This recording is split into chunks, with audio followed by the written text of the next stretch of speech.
மரண தண்டனை இஸ்ரேல் எடுத்த விபரீத முடிவு. பாலஸ்தீனர்களுக்கு இனி தப்பிக்க வழியே இல்லையா? 1962க்கு அப்புறம் இப்போதான் இப்படி ஒரு சட்டத்தை இஸ்ரேல் கொண்டு வந்திருக்கிறாங்க. இது உலகையே அதிர வச்சிருக்கு. இஸ்ரேல்ல பொதுவாகவே யாருக்கும் மரண தண்டனை கொடுக்க மாட்டாங்க.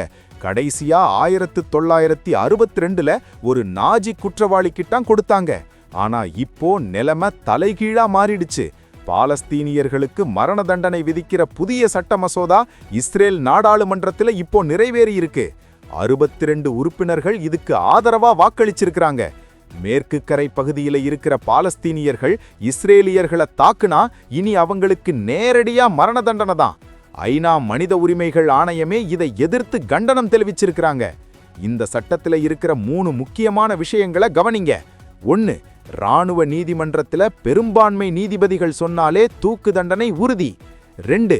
தீர்ப்பு வந்த 90 நாள்ல தண்டனை நிறைவேற்றப்படணும். 3.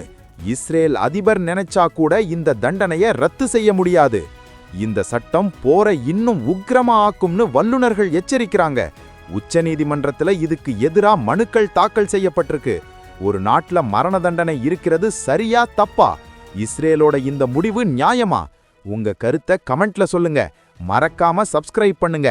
ஏன்னா இது சும்மா சாதாரண செய்தி இல்ல, இது ஒரு மரண தண்டனை.